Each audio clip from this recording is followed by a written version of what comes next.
ప్రపంచంలోకెల్లా సంపన్న దేవాలయం అనగానే అందరికీ గుర్తొచ్చేది ఆ వడ్డీ కాసుల వాడు కొలువైన తిరుమల క్షేత్రమే.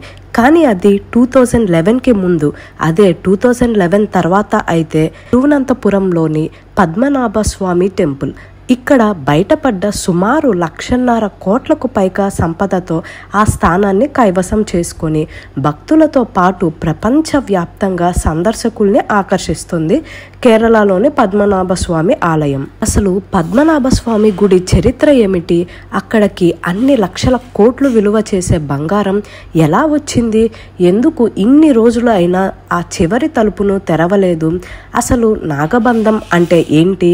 భారతదేశం మొత్తం దోచుకున్న ముఘల్స్ అండ్ బ్రిటిషర్స్ ఈ టెంపుల్ని ఎందుకు దోచుకోలేకపోయారు? ఆ బంగారం మన దేశ డెవలప్మెంట్ కోసం ఎందుకు వాడకూడదు? అసలు ఆ గోల్డెన్ ట్రెజర్ ఇప్పుడు ఎవరి చేతిలో ఉంది? ఆ బంగారం ఎవరి సొంతం? ఈ విషయాలు అనేది ఈ వీడియోలో తెలుసుకుందాం.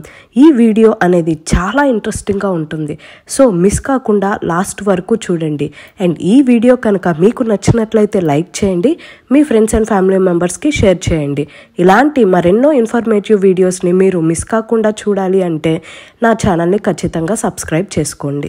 ఇంకా లేట్ చేయకుండా పద్మనాభ స్వామి ఆలయ యొక్క చరిత్ర మరియు ఇక్కడ రహస్యాలేంటో తెలుసుకుందాము. తిరువనంతపురం కేరళ రాజధాని అయిన ఈ నగరానికి ఆ పేరు రావడానికి కారణం అక్కడ కొలువైన అనంత పద్మనాభుడే. తిరు అనంతపురం అంటే అనంత పద్మనాభుడి పవిత్ర ఆలయం అని అర్థం.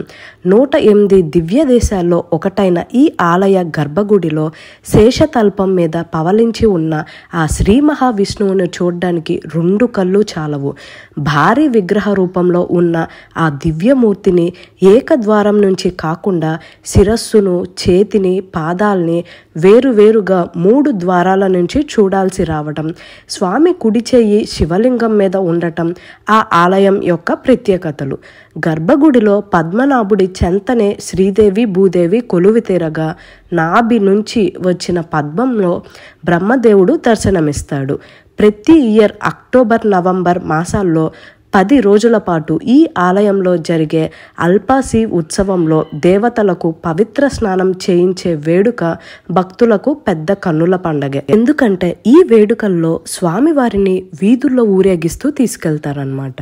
ఈ ఆలయం వచ్చేసరికి కలియుగంలోనే ప్రారంభించారని, అప్పటి నుండి ఇక్కడ పూజలు జరుగుతున్నాయని అంటున్నారు.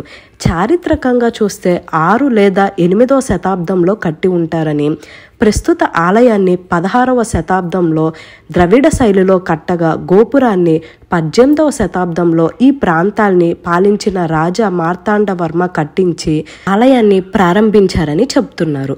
12,008 సాలగ్రాములతో స్వామి విగ్రహాన్ని ప్రతిష్ఠించినట్లు, ఈ సాలగ్రాములను నేపాల్లోని గండకీ తీరం నుంచి తెచ్చినట్లు, విగ్రహాన్ని రూపొందించేందుకు 4,000 మంది శిల్పకారులు, 6,000 మంది కార్మికులు, 100 ఏనుగులు 6 నెలల పాటు రాత్రింబవలు శ్రమించినట్లు, అలానే కటుశర్కర యోగం అనే ఆయుర్వేద పూతతో ఈ రాళ్లను అతికించినట్లు తెలుస్తుంది. అప్పటికే అక్కడ గుట్టలుగా ఉన్న ఆలయ సంపదను డచ్ వర్తకులు బారి నుండి, టిప్పు సుల్తాన్ దాడుల నుంచి కాపాడేందుకు మార్తాండవర్మ విగ్రహం కింద రహస్య గదుల్ని నిర్మించి నాటి సిద్ధుల్ని పిలిపించి ఓ గదికి నాగపాశం కూడా వేయించారట. అసలు అనంత పద్మనాభ స్వామి ఎలా వెలిశారు అనేది తెలుసుకుందాం. పూర్వం దివాకర ముని అనే విష్ణు భక్తుడు స్వామి దర్శనం కోసం తపస్సు చేసుకుంటూ ఉండేవాడు. ఒకరోజు ఆయనకు ఆశ్రమం దగ్గర చిన్న బాలుడు కనిపిస్తాడు. ఆ పిల్లాడి తేజస్సు చూసి ముచ్చటపడ్డ ఆ ముని తనతో ఉండమని ఆ పిల్లోని కోరుతాడు. బాలుడు సరే అని ఒప్పుకుంటాడు. కానీ తనను ఏమీ అనకూడదని, అలా అన్న వెంటనే వెళ్ళిపోతానని బాలుడు షరతు పెడతాడు. సరేనన్న ఆ ముని సహనంతో ఆ పిల్లోడు చేసే అల్లరిని భరిస్తాడు.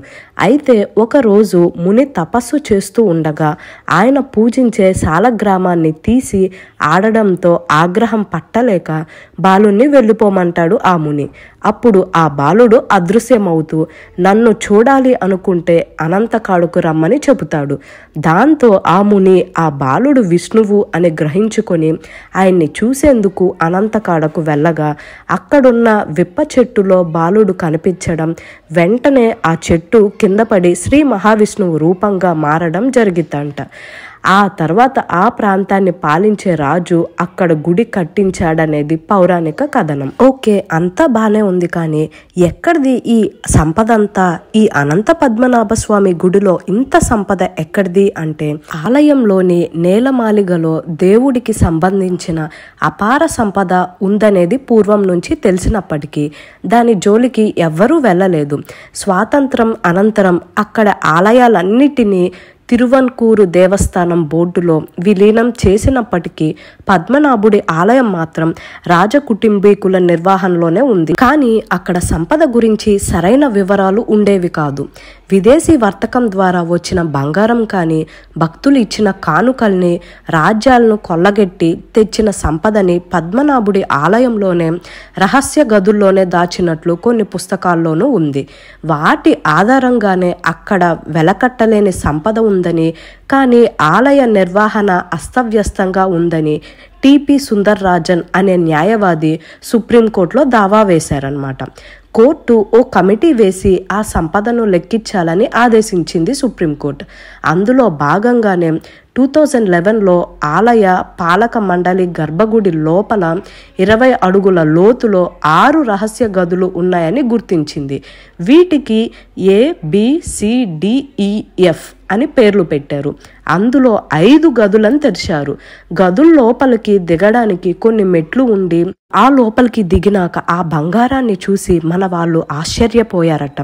వెలకట్టలేనంత బంగారం, 2 కళ్ళు సరిపోలేనంత బంగారం అట. అక్కడ పాత్రలు, దేవతా ప్రతిమలు, శంకువులు, కొబ్బరికాయలు, కిరీటాలు, ఆభరణాలు, వజ్రాలు వంటివెన్నో కొన్ని లక్షల కొద్దీ ఆభరణాలు ఉన్నాయట. కృష్ణదేవరాయలు, ఈస్ట్ ఇండియా, నెపోలియన్ కాలాల నాటి నాణేలు బస్తాల కొద్దీ లభించాయట. అక్కడ బంగారు కంకణాలు, ఉంగరాలు లాంటివి తీసే కొద్దీ వస్తూనే ఉన్నాయని, మట్టి రాగి పాత్రలో ఉన్న ఆ సంపదను పైకి తేవడానికి 12 రోజుల పైన పట్టిందట. నిజానికి ఈ 6 గదుల్లో 4ని ఏటా వేడుకల సమయంలో తెరిచి అందులోని కొన్ని వస్తువులను తీసి మళ్ళీ అక్కడే పెట్టేవారట. కానీ B గదుల్ని గత 150 ఏళ్లుగా, అంటే 150 ఏళ్లుగా తెరవలేదట. అయితే ఏ గదిని మాత్రం చిట్ట చివరగా 1930లోనే తెరిచి కొంత సంపదను అప్పటి రాజు అయిన బలరామవర్మ తరలించాడని కొందరు అంటున్నారు. అంటే నాగపాశం వేశాక తెరవనది ఒక్క B గది మాత్రమే నాగపాశం వేశాక తెరవలేదట. అయితే సుందర్రాజన్ పదే సుప్రీంకోర్టులో అపీల్ చేయటంతో సుప్రీంకోర్టు అన్ని గదుల్ని తెరిచేందుకు అనుమతి ఇచ్చింది. ఇప్పుడు ఆ తెరవని B అంటే నాగపాశం వేసిన గది గురించి రహస్యాలేంటో తెలుసుకుందాం. దీనికి నాగబంధం వేసి ఉంది కదా, అయితే ఇది పద్మనాభుడికి సంబంధించినదని, సంపదలో భాగం కాదని, ఇందులో శ్రీచక్రం ఉందని, అయినప్పటికీ దీన్ని తెరిచేందుకు ప్రయత్నించారట. పై భాగంలో ఉన్న లోహ ద్వారాన్ని, దాని వెనకున్న చెక్క తలుపుని కూడా తీయగా ఇనుముతో చేసిన 3వ తలుపు బయటపడింది. దాని మీద మహాసర్పాల బొమ్మలు తప్ప బోల్టులు, గడియాలు లాంటివేమీ లేవు. దాంతో మలయాళీ తాంత్రికుల్ని రప్పించి గరుడ మంత్రాన్ని చదివిస్తే ఆ గది తెరుచుకోలేదు సరికదా. కొంతమంది అధికారులకు, పూజారులకు అనేక సమస్యలు వచ్చాయట. ఈలోగా రాజకుటుంబం దాన్ని తెరవకుండా ఆర్డర్ తీసుకురావటంతో అప్పటికి ఆ ప్రయత్నాన్ని విరమించారు. అలా ఆ 6వ గది ఓ అంతుపట్టని రహస్యంగా ఉండిపోయింది. ఆ కాలానికి చెందిన సిద్ధులు మంత్రాలు వేసిన నాగబంధం, దాని గురించి పూర్తిగా తెలిసిన వాళ్ళు గరుడ మంత్రం చదివితే దానంతట అదే తెరుచుకుంటుందని కొంతమంది పండితులు చెబుతుంటే, అది తెరిస్తే ప్రపంచానికే అరిష్టమని మరికొందరు జ్యోతిష్యులు అంటున్నారు. అయితే గరుడ మంత్రం చదివి ఆ పాశాన్ని విప్పగల సిద్ధ పురుషులెవ్వరూ ప్రస్తుతం మన దగ్గర లేరట. 2018లో మరోసారి దాన్ని తెరవాలనుకోగా కేరళను వరదలు ముంచెత్తాయి. పైగా పిటిషన్ వేసిన సుందర్ రాజన్ గదుల్ని తెరిచిన కొన్ని రోజులకే మరణించడంతో ఈ నమ్మకం బలపడింది. కొన్ని వందల సంవత్సరాల క్రితం ఆలయ కమిటీ దీన్ని తెరిచేందుకు ప్రయత్నించగా అలల ఘోషతో అర్థం కాని శబ్దాలేవో భయంకరంగా వినిపించాయని, ఆ తర్వాత ఓ దొంగల ముఠ దీన్ని తెరిచేందుకు ప్రయత్నించగా పాములు చుట్టుముట్టాయని చెబుతుంటారు. ఆరో గదిని తెరిస్తే ఆలయం మునిగిపోతుందని, లోపల భారీ సర్పాలున్నాయని, వెలకట్టలేని సంపదతో పాటు ఎన్నో రహస్యాలు ఉన్నాయని, అవన్నీ మనుషుల కంటపడితే మానవ జాతి వినాశనం జరుగుతుందని, ఇలా ఎన్నో కథలు ప్రచారంలో ఉన్నాయి. లోపల 5 లక్షల కోట్ల సంపద ఉండొచ్చనేది ఓ అంచనా. అందుకే దేశంలోనే మరెక్కడా లేని విధంగా ఈ గుడికి జెడ్ కేటగిరీ సెక్యూరిటీని ఏర్పాటు చేశారు. ఇవన్నీ ఎలాగున్నా 2004లో వచ్చిన సునామీలో పద్మనాభస్వామి ఆలయాన్ని ఒక్క అల కూడా తాకలేదు. దీన్ని బట్టి అక్కడేదో అంతుపట్టని ఒక రహస్యం ఉందనేది భక్తుల యొక్క విశ్వాసం. అప్పటి నుండి ఇప్పటి వరకు ఆ గదిని తెరవడానికి ఎవ్వరూ కూడా ముందుకు రాలేదని, పైగా ఆ గదిని తెరిస్తే ఇంకా ఏమన్నా కీడు జరుగుతుందేమో అని చెప్పేసి ఇప్పటి వరకు ఆ గదిని తెరవలేదు. ఏది ఏమైనప్పటికీ అనంతమైన సంపదతో ప్రపంచం దృష్టిని ఆకర్షిస్తున్న ఆ దివ్య దేశంలోని 6వ గదిలో సంపద ఎంత ఉంది అనేది, పైగా ఆ సంపదతో పాటు ఇంకేమైనా ఉందా అనేది ఆ పద్మనాభుడికే తెలియాలి. ఇది అండి ఆ పద్మనాభ స్వామి ఆలయం యొక్క రహస్యాలు. మీకు కనుక నా కష్టం నచ్చినట్లయితే ఈ వీడియోని లైక్ చేయండి మరియు నా ఛానల్ని సబ్స్క్రైబ్ చేసుకోండి.